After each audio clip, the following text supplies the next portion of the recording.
दोस्तों, हम रोज फोन पर घंटों बातें करते हैं, लेकिन क्या आपने कभी रुककर सोचा है कि आपकी आवाज आखिर जाती कहाँ है? आपके मुंह से निकली आवाज कुछ ही सेकंड्स में कई किलोमीटर दूर किसी दूसरे इंसान के फोन तक कैसे पहुंच जाती है? आखिर हवा में ऐसा क्या हो रहा होता है जो हमें दिखाई तो नहीं देता, लेकिन हर सेकंड लाखों लोगों की बातें एक जगह से दूसरी जगह पहुंचा रहा होता है? और वो शहर के बीच खड़े ऊंचे ऊंचे मोबाइल टावर्स जिन्हें हम रोज देखते हैं, आखिर उसका इस पूरी कहानी में क्या रोल होता है? क्यों कभी नेटवर्क फुल होने पर भी आवाज रुक रुक कर आती है? क्यों लिफ्ट या टनल में जाते ही सिग्नल गायब हो जाता है? और आखिर फोन के अंदर लगी वो छोटी सी सिम कार्ड नेटवर्क को कैसे बताती है कि ये कॉल इसी इंसान की है? क्योंकि आज हम चलने वाले हैं मोबाइल कम्युनिकेशन की उस इनविजिबल दुनिया में, जहां बिना किसी तार के सिर्फ इनविजिबल सिग्नल्स के दम पर आपकी आवाज पूरी दुनिया में ट्रैवल करती है। सबसे पहले समय में थोड़ा पीछे चलते हैं। एक समय था जब दूर बैठे इंसान से बात करने का मतलब था चिट्ठी लिखना, फिर टेलीग्राफ आया, फिर लैंडलाइन टेलीफोन आया, जहां आवाज कॉपर वायर के जरिए एक जगह से दूसरी जगह भेजी जाती थी। लेकिन प्रॉब्लम ये थी कि कम्युनिकेशन वायर से बंधा हुआ था। जहां वायर नहीं वहां फोन नहीं। फिर साइंटिस्ट ने रेडियो वेव्स को समझना शुरू किया। जेम्स क्लर्क मैक्सवेल ने इलेक्ट्रोमैग्नेटिक वेव्स की थियरी दी। हेनरिच हर्ट्ज ने प्रूव किया कि ये वेव्स हवा में ट्रैवल कर सकती हैं। और बाद में मार्कोनी ने वायरलेस कम्युनिकेशन को प्रैक्टिकल बनाया। यही वही फाउंडेशन था जिस पर आगे चलकर मोबाइल कम्युनिकेशन की पूरी दुनिया खड़ी हुई। लेकिन मोबाइल नेटवर्क की असली क्रांति आई सेल्यूलर कॉन्सेप्ट से। सेल्यूलर सिस्टम का आइडिया बहुत स्मार्ट था। इसमें पूरे शहर या देश को छोटे छोटे एरियाज में डिवाइड किया जाता है, जिन्हें सेल्स कहा जाता है। हर सेल में एक बेस स्टेशन या मोबाइल टावर लगाया जाता है और आपका फोन हमेशा अपने आसपास के सबसे सूटेबल टावर से कनेक्ट रहता है। जैसे जैसे आप मूव करते हो, आपका फोन एक टावर से दूसरे टावर पर शिफ्ट होता रहता है। इसे हैंडओवर कहा जाता है। और यही रीजन है कि आप चलती कार या ट्रेन में भी कॉल पर बात कर पाते हो। अब समझते हैं मोबाइल टावर के अंदर क्या क्या होता है। सबसे ऊपर लगे होते हैं एंटेनास। ये एंटेनास असल में टावर की आंख और मुंह दोनों होते हैं, क्योंकि इन्हीं से टावर आपके फोन से सिग्नल रिसीव करता है और वापस फोन तक सिग्नल ट्रांसमिट करता है। कई एंटेनास अलग अलग डायरेक्शन में लगाए जाते हैं ताकि चारों तरफ कवरेज मिल सके। कुछ एंटेनास 2G, 3G, 4G या 5G जैसे अलग अलग नेटवर्क टेक्नोलॉजीज के लिए काम करते हैं। और कुछ एंटेनास अलग अलग फ्रीक्वेंसी बैंड्स पर सिग्नल भेजते हैं, क्योंकि मोबाइल नेटवर्क में हर फ्रीक्वेंसी की अपनी रेंज और कैपेसिटी होती है। अब टावर के नीचे या पास में लगा होता है इक्विपमेंट कैबिनेट या शेल्टर। इसके अंदर radio units, base band unit, power supply, batteries, cooling system और कई इलेक्ट्रॉनिक मॉड्यूल्स होते हैं। रेडियो यूनिट का काम होता है डिजिटल इन्फॉर्मेशन को रेडियो सिग्नल में बदलना और रेडियो सिग्नल को वापस डिजिटल इन्फॉर्मेशन में कन्वर्ट करना। बेस बैंड यूनिट सिग्नल की प्रोसेसिंग करता है, यानी कौन सा यूजर कनेक्टेड है, डेटा किस फॉर्मेट में जाना है, एरर करेक्शन कैसे करनी है, टाइमिंग कैसे मेंटेन करनी है, ये सब काम यही संभालता है। पावर एम्पलीफायर सिग्नल को मजबूत बनाता है ताकि वो दूर तक जा सके। और बैटरीज इसलिए होती है ताकि बिजली जाने पर भी टावर कुछ समय तक काम करता रहे। अब मान लीजिए आपने अपने दोस्त को कॉल लगाया। सबसे पहले आपका फोन आसपास के टावर्स को स्कैन करता है। वो देखता है कि कौन सा टावर स्ट्रॉन्गेस्ट और सबसे स्टेबल सिग्नल दे रहा है। फिर फोन उस टावर से कनेक्ट होने की कोशिश करता है। इसे आप एक छोटे से हैंडशेक की तरह समझिए। फोन कहता है मैं यहाँ हूँ, मुझे नेटवर्क एक्सेस चाहिए। टावर ये रिक्वेस्ट नेटवर्क तक भेजता है और नेटवर्क पूछता है पहले बताओ तुम कौन हो। यही एंट्री होती है आपके सिम कार्ड की। सिम कार्ड कोई साधारण चिप नहीं है, ये आपकी मोबाइल आइडेंटिटी है। इसके अंदर आपकी यूनिक सब्सक्राइबर आइडेंटिटी स्टोर होती है, जिसे IMSI कहा जाता है। साथ ही ऑथेंटिकेशन कीज भी होती हैं। जब फोन नेटवर्क से कनेक्ट होता है तो नेटवर्क आपके सिम को वेरीफाई करता है। लेकिन ये वेरिफिकेशन खुले में पासवर्ड भेजकर नहीं होता, बल्कि क्रिप्टोग्राफिक चैलेंज रिस्पांस मेथड से होता है। यानी नेटवर्क एक डिजिटल चैलेंज भेजता है, सिम अपनी सीक्रेट की मदद से उसका जवाब बनाता है और नेटवर्क चेक करता है कि जवाब सही है या नहीं। अगर जवाब मैच हो गया तो नेटवर्क समझ जाता है कि ये वैलिड यूजर है। अब जब आपकी आइडेंटिटी वेरीफाई हो जाती है, तब नेटवर्क आपको कॉल करने की परमिशन देता है। आपका फोन आपकी आवाज को माइक्रोफोन से कैप्चर करता है, फिर उसे इलेक्ट्रिकल सिग्नल में बदलता है। उसके बाद फोन का प्रोसेसर उस आवाज को डिजिटल डेटा में कन्वर्ट कर देता है। यानी आपकी आवाज अब हवा में उड़ती साउंड वेव नहीं रहती, बल्कि छोटे छोटे डिजिटल पैकेट्स में बदल जाती है। फिर ये पैकेट्स रेडियो वेव्स पर चढ़ाकर नियर बाय टावर तक भेजे जाते हैं। इस प्रोसेस को मॉड्यूलेशन कहा जाता है।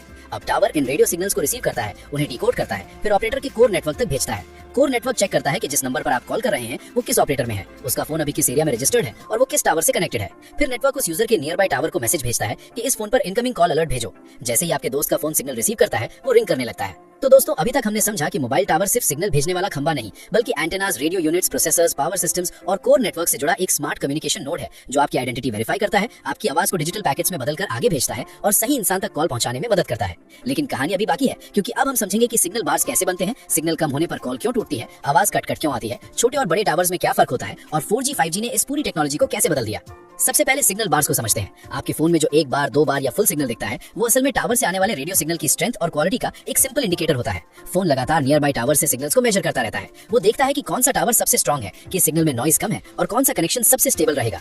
अगर टावर पास है और बीच में ज्यादा रुकावट नहीं है तो सिग्नल ज्यादा दिखेंगे, लेकिन अगर आप बेसमेंट में हो, थिक कंक्रीट बिल्डिंग के अंदर हो, पहाड़ी इलाके में हो या टावर बहुत दूर है तो सिग्नल कमजोर हो जाता है। अब यहाँ रेडियो वेव्स का साइंस आता है। मोबाइल टावर आपकी आवाज को साउंड वेव की तरह हवा में नहीं भेजता, बल्कि इलेक्ट्रोमैग्नेटिक रेडियो वेव्स के रूप में भेजता है। ये वेव्स इनविजिबल होती हैं, लेकिन लाइट की तरह ही इलेक्ट्रोमैग्नेटिक फैमिली का हिस्सा होती हैं। लोअर फ्रीक्वेंसी सिग्नल्स दूर तक ट्रैवल कर सकते हैं और दीवारों को बेहतर पेनिट्रेट कर सकते हैं, लेकिन उनकी डेटा कैपेसिटी कम होती है। जबकि हायर फ्रीक्वेंसी सिग्नल्स ज्यादा डेटा कैरी कर सकते हैं, लेकिन उनकी रेंज कम होती है और बिल्डिंग्स या ऑब्स्टिकल्स से जल्दी कमजोर हो जाते हैं। यही कारण है कि 5G बहुत फास्ट तो होता है, लेकिन उसे बेहतर कवरेज के लिए ज्यादा स्मॉल टावर्स और सेल्स की जरूरत पड़ती है। अब समझिए कि सिग्नल कम होने पर कॉल क्यों नहीं लगती या आवाज कट कट क्यों आती है। जब आपका फोन टावर से वीक सिग्नल रिसीव कर रहा होता है तो वॉइस पैकेट सही तरीके से सेंड और रिसीव नहीं हो पाते। कुछ पैकेट्स रास्ते में करप्ट हो जाते हैं, कुछ डिले हो जाते हैं और कुछ पूरी तरह खो जाते हैं। फोन और नेटवर्क एरर करेक्शन की मदद से मिसिंग डेटा को ठीक करने की कोशिश करते हैं, लेकिन जब पैकेट लॉस ज्यादा हो जाता है तो सामने वाले की आवाज रोबोटिक लगने लगती है, बीच बीच में साइलेंस आने लगता है और कभी कभी कॉल पूरी तरह ड्रॉप हो जाती है। यानी कॉल टूटना सिर्फ नेटवर्क खराब है वाली बात नहीं, बल्कि distance, interference, obstacles, tower load और सिग्नल क्वालिटी का कंबाइंड रिजल्ट होता है। अब एक और इंपॉर्टेंट फैक्टर है टावर कंजेशन। मान लीजिए आप किसी रेलवे स्टेशन, मार्केट, स्टेडियम या कॉन्सर्ट में हो जहां हजारों लोग एक ही समय पर फोन चला रहे हों। ऐसे में आसपास के टावर पर बहुत ज्यादा लोड आ जाता है। हर टावर की एक कैपेसिटी होती है, वो एक समय में लिमिटेड यूजर्स और लिमिटेड डेटा ट्रैफिक हैंडल कर सकता है। इसलिए कई बार फोन में फुल सिग्नल दिखता है, लेकिन इंटरनेट स्लो चलता है या कॉल कनेक्ट होने में डिले होता है, क्योंकि प्रॉब्लम सिग्नल स्ट्रेंथ की नहीं बल्कि नेटवर्क कैपेसिटी की होती है। अब मोबाइल टावर्स के टाइप समझते हैं। जो बड़े बड़े टावर्स हाईवे, विलेज या ओपन एरिया में दिखते हैं उन्हें मैक्रो टावर्स कहा जा सकता है। ये लार्ज एरिया कवर करते हैं और दूर तक सिग्नल भेजते हैं। शहरों में कई बार बिल्डिंग रूफटॉप्स पर एंटेना लगाए जाते हैं, जिन्हें रूफटॉप साइट्स कहा जाता है। ये डेंस अर्बन एरियाज में कवरेज इंप्रूव करते हैं। इसके अलावा स्मॉल सेल्स होते हैं जो छोटे बेस स्टेशन होते हैं। इन्हें malls, metro station, airports, office buildings या क्राउडेड स्ट्रीट्स में लगाया जाता है। इनका काम छोटे एरिया में हाई कैपेसिटी देना होता है। खासकर 4G और 5G नेटवर्क्स में स्मॉल सेल्स बहुत इंपॉर्टेंट हो गए हैं। अब हैंडओवर को समझिए। मान लीजिए आप बाइक या कार में चलते हुए कॉल पर बात कर रहे हो। शुरुआत में आपका फोन एक टावर से कनेक्टेड था, लेकिन जैसे जैसे आप आगे बढ़ते हो उस टावर का सिग्नल वीक होता जाता है और अगले टावर का सिग्नल स्ट्रांग होने लगता है। ऐसे में नेटवर्क आपकी कॉल को पुराने टावर से नए टावर पर शिफ्ट कर देता है। इसे हैंडओवर कहा जाता है। अगर ये प्रोसेस स्मूथली हो जाए तो आपको पता भी नहीं चलता, लेकिन अगर बीच में सिग्नल वीक हो, टावर ओवरलोडेड हो या स्विचिंग में डिले हो जाए तो कॉल ड्रॉप हो सकती है। अब मोबाइल नेटवर्क का एवोल्यूशन भी समझते हैं। शुरुआती 1G सिस्टम्स एनालॉग वॉइस पर बेस्ड थे, फिर 2G आया जिसने वॉइस को डिजिटल बनाया और SMS जैसी सर्विसेज पॉसिबल की। 3G ने मोबाइल इंटरनेट को प्रैक्टिकल बनाया। 4G ने हाई स्पीड इंटरनेट और VoLT जैसी टेक्नोलॉजी दी, जिसमें वॉइस भी डेटा पैकेट्स के रूप में ट्रैवल करती है। और अब 5G ultra fast speed, low latency और मैसिव डिवाइस कनेक्टिविटी की तरफ बढ़ रहा है। यानी पहले मोबाइल टावर सिर्फ कॉल के लिए था, फिर इंटरनेट के लिए बना और अब वही network smart cars, IoT devices, factories और फ्यूचर सिटीज को कनेक्ट करने की तैयारी कर रहा है। अब टावर के पीछे मौजूद बैकबोन नेटवर्क को समझिए। टावर आपके फोन से रेडियो वेव्स के जरिए बात करता है, लेकिन टावर से ऑपरेटर के मेन नेटवर्क तक डेटा पहुंचाने के लिए ज्यादातर जगह फाइबर ऑप्टिक केबल्स इस्तेमाल होती हैं। फाइबर में डेटा लाइट पल्सेस के रूप में ट्रैवल करता है, जिससे बहुत हाई स्पीड कम्युनिकेशन पॉसिबल होता है। कुछ रिमोट एरियाज में फाइबर की जगह माइक्रोवेव लिंक्स इस्तेमाल किए जाते हैं, जहां एक टावर दूसरे टावर को डिश एंटेना के जरिए डेटा बीम करता है।